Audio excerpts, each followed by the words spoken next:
Hey, it's your co-hosts Haley and Caitlin popping in with a little motivation to get your week started off right. Happy Monday and welcome back to the Thriving in Wellness podcast.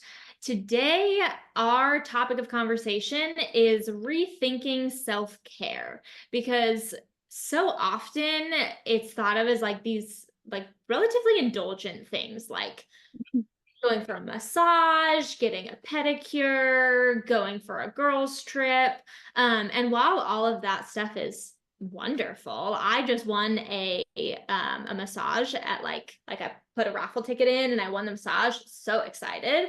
But that's not the only things that are, part of self-care. And sometimes those things are very expensive. And so it's not realistic either from a financial standpoint or from a time standpoint, to like get away for an entire weekend. So we want to talk today about what other things can be a part of self-care and how can you make sure that you are spending that time on yourself.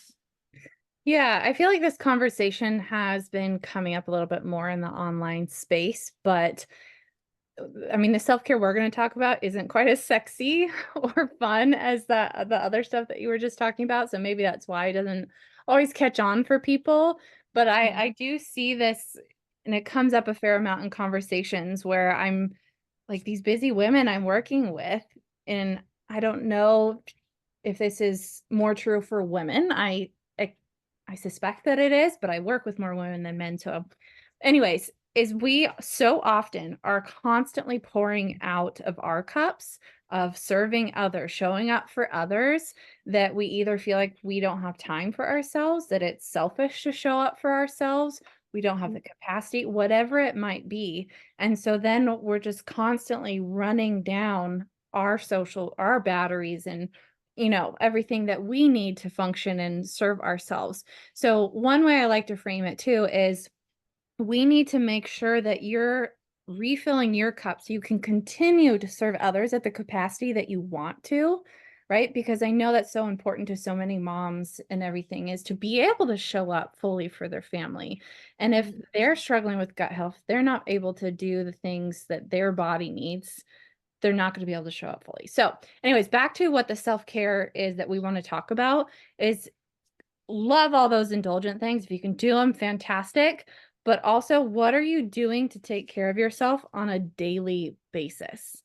Right? Mhm. Are you staying hydrated? Are you drinking enough of your minerals? Are you eating on a regular basis? Or are you just picking off your toddler's plate? Right? Things like that. Yeah, and I love talking about like bedtime and your bedtime routine. Again, it doesn't mean like you're sitting in a bath and you have this like extravagant 1 hour, bedtime routine. Um are you falling into that like bedtime procrastination piece where you're staying up late, scrolling, watching TV, whatever it may be, because you finally have a minute for yourself?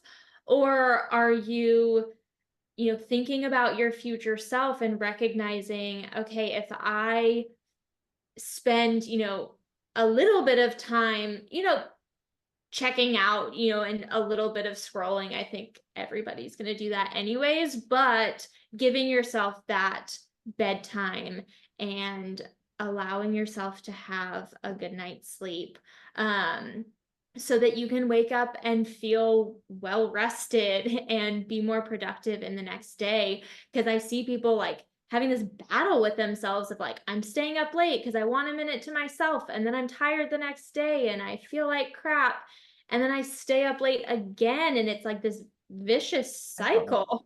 Yeah.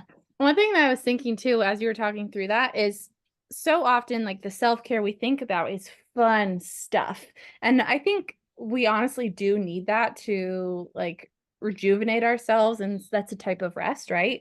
But some of this other like true self-care isn't fun and takes discipline, right? And so I think that's why that can be challenging for us too, to think about it as self-care, because so often we're like, oh, this is fun, versus like just showing up for ourselves on a day-to-day basis.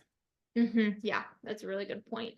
Um, Another thing I want to bring up, and I think this is again so important for anybody that feels overstimulated, but moms for sure, and probably even more so like stay-at-home moms are probably getting maxed out on overstimulation. Doing things where you're in quiet, whether that's just sitting outside and not listening to music, not listening to a podcast, going for a walk. I feel like anything in nature where you get to hear the sounds of nature and not, having something else going on. Your brain's going to keep talking to you, but when you're feeling overstimulated, having a little bit of that peace and quiet can be so rejuvenating.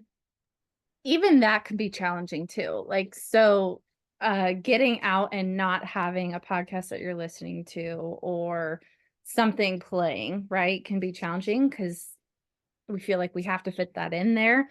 But one of the things I've been doing pretty consistently for a while now, it's become enjoyable, so that's probably why, is setting time aside in the morning. So that means I have to wake up a little bit earlier. Sometimes my mornings are a little bit more rushed because I prioritize this, but it's eating my breakfast outside.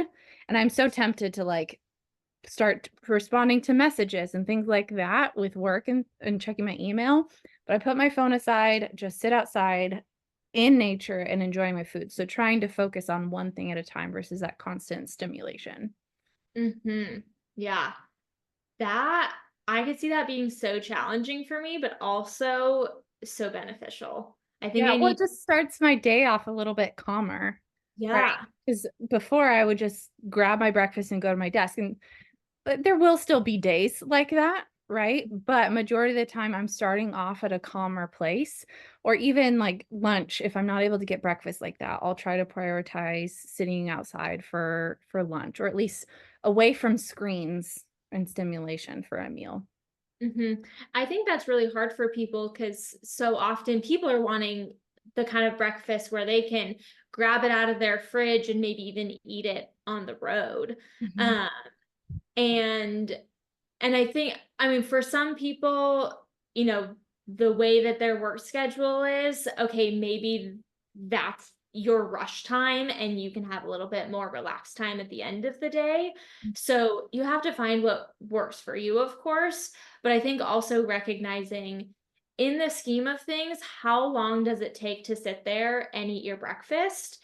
And do you have what 5 to 10 minutes Yeah. to sit there and eat and just have that moment of peace before you zoom on and rush through the rest of your day because we live in such a go go go world. This has come up a couple times with there's a couple different clients, two specifically that I'm thinking of, that they are so involved in their work, like they're really hard workers and everything. But what has happened for them is they're barely eating breakfast and then not eating again till like the evening or the end of the day. And in these conversations, they're like, I can't get away from my desk. I'm so tied up in it. I'm like, do you realize, like, that's impacting your focus? You're not as efficient, like, you need to prioritize. Again, this is where it's not fun or maybe not easy, but we need to set those boundaries, and we need to make sure our health and our 'cause that's true self-care and Mhm. self-respect is making sure your health is a top priority, as challenging as it can be. Yes, and again, recognizing that when you take care of yourself, you can do all of the other things that you want to do. You can do those things better, whether it's your job or, your kids or your spouse or whatever it is. But you have to take care of yourself to be able to do those things. Yeah, and I like what you said about, like, the time, be realistic about, like, how much time it actually takes to do these things, Mhm. because with those 2 women that I'm thinking of, their excuse or reasoning behind it was like, I can't take time away from my work to go eat," right? Because they're worried that means they're gonna work even later. But it's Mhm. like, in all honesty, if you had meal prepped, you could eat in like starting, obviously this isn't ideal, but you could eat in like 10 minutes, Right. right? 10 minutes could be a total game changer for you and how you can show up in the rest of the day. So, and this goes for not just with work, but everything. And I know obviously with kids, it's a little bit different story. Like you can't just leave them sometimes, but we need to figure out, and again, day to day things might look different, but figure out how you can show up for yourself. So I'm sure we could go on and on about this, but Yes, but to kind of wrap things up, think about, maybe pick one thing that you're going to focus on for your daily self-care. And it probably, I'm going to say for like 99% of the people, it's going to be some foundation. yeah. Nothing extravagant. And what sort of things do you need to do to set up those boundaries, um, to make sure that you can be consistent with that self-care piece. Yeah, and I'm gonna do a shameless plug here for one of my free resources on my website. We actually just revamped it. So go and grab that. It's my 12 shifts that you can make to support your hormones and metabolism. And you can just download it off my website. I'll put the link in the show notes. But I always recommend that when people aren't really sure where to start. So we might know kind of like the things that we need to do, but I think it's helpful to see it in writing and kind of take that moment to reflect and, okay, how consistently am I drinking my water, doing my minerals, all these things. So I walk through 12 different things that you can work on. So utilize that to help guide you in your next step. I love that.